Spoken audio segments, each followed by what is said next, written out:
পবিত্র হজ পালনের উদ্দেশ্যে সৌদি আরবের পথে রওনা হচ্ছেন হাজার হাজার বাংলাদেশি মুসল্লি।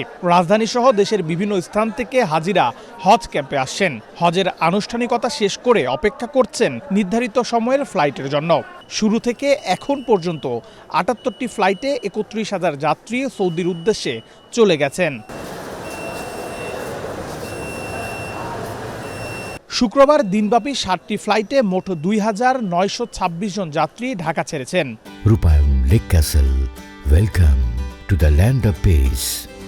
এরই মধ্যে প্রথম দিন থেকে এখন পর্যন্ত সরকারি বেসরকারি ব্যবস্থাপনায় ৭৮টি ফ্লাইটের মাধ্যমে ৩১,২৮৩ জন যাত্রী সৌদি আরবে পৌঁছেছেন। হজযাত্রীদের বিশ্রাম ও সরকারের পক্ষ থেকে ফ্রিতে লাগেজ প্যাকিং করা সহ বিশ্রামের জন্য রাখা হয়েছে সুব্যবস্থা। এতে বেজায় খুশি হজযাত্রীরা। আমি গতকালকে বরিশাল থেকে এসেছি। আমি রাত্র ২টার সময় এসেছি। আসা অবধি এ পর্যন্ত আমি ক্যাম্পে ছিলাম। আলহামদুলিল্লাহ আমি ব্যবস্থাপনায় সন্তুষ্ট। আলহামদুলিল্লাহ গেল বছরেও আমি আসছি, আলহামদুলিল্লাহ গেল বছরেও হজে গেছি।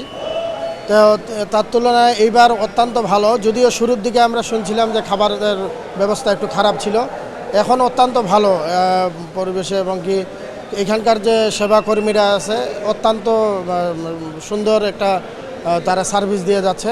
আলহামদুলিল্লাহ এতে করে আমরা হাজিরা খুব সন্তুষ্ট। সব আনুষ্ঠানিকতা শেষ করে একে একে সবাই প্রস্তুত হচ্ছেন সবচেয়ে গুরুত্বপূর্ণ সফরের জন্য। এবারের ব্যবস্থাপনা নিয়ে যাত্রীদের নেই কোনো অভিযোগ। না, ভালো ভালো থাকা, খাওয়া, পায়খানা, পেশাব, নামাজ সমস্ত ভালো।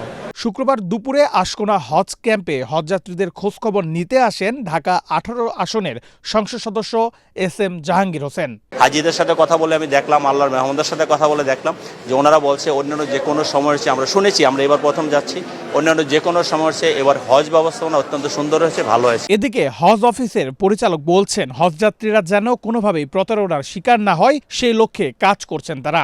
আমরা চেষ্টা করছি যে কোনো হজযাত্রী যেন কোনোভাবেই প্রতারিত না হন। এজন্য কিন্তু সারা বছর ব্যাপী বিভিন্ন প্রচারণা চালানো হয়ে থাকে। সব মিলিয়ে এখন পর্যন্ত হজের সার্বিক ব্যবস্থাপনায় সন্তোষ প্রকাশ করেছেন সাধারণ মুসল্লিরা। সব বাধা পেরিয়ে আল্লাহর মেহমানদের এই যাত্রা নির্বিঘ্ন হবে, এমনটাই প্রত্যাশা সংশ্লিষ্টদের। নেহাল আহমেদ প্রান্ত, বাংলাদেশ প্রতিদিন।